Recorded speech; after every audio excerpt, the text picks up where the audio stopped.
Hey guys, in the office, and I wanted to talk to you about something that I kind of just figured out. It's actually due to a guy I look up to quite a bit. His name is Kent Dodds. I'm pretty sure that he works at PayPal. He does a lot of very, very good tech talks, and like if you don't know him, you should really, really have a look at him. He is probably one of the biggest front-end gurus in the world right now. And I was watching his Egged.io series about Webpack production, and I've learned so much good stuff from that video series. I highly recommend it. And he made me realize something. Like, I have been dismissing karma for. He didn't explicitly say this, but it was only when he was the project he's working with uses Mocha as the test running framework, and then the runner is karma. So in essence, what he made me realize was that there is actually still a use case for karma, and I've been dismissing karma for quite a while because I thought, like, to me, like, why would I use karma when I can run things through Mocha, which is much faster and performant, and then I have Jest, which I still think is better than Mocha these days, so if you all things considered.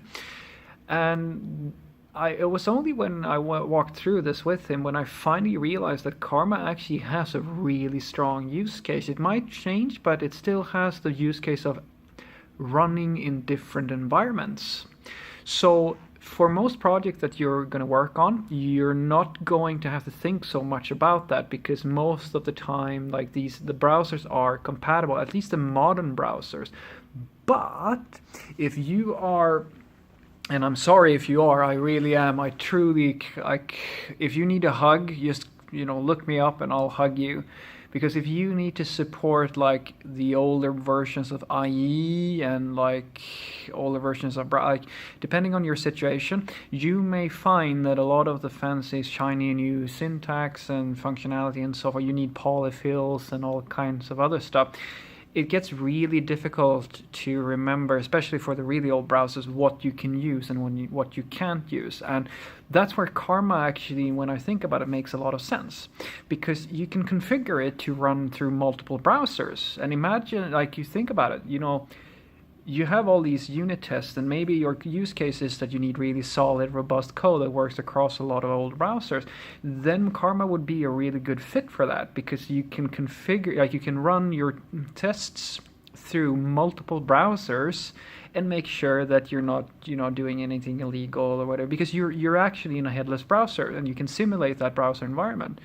I think that, like, I mean, it's not the strongest use case in the world, but it is a use case.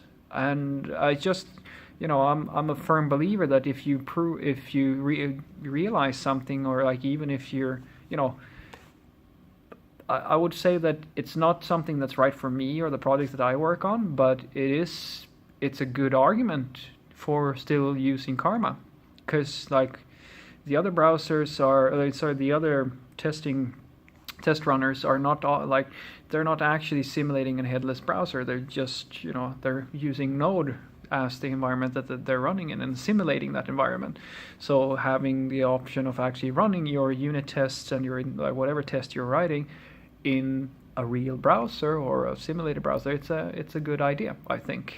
Yeah, that's basically it. That's what I realized. So if you, like, I'll label this video probably, is karma dead? And the answer is, well, no, not really. It might not be your first choice, but it's not dead. Not yet, anyway.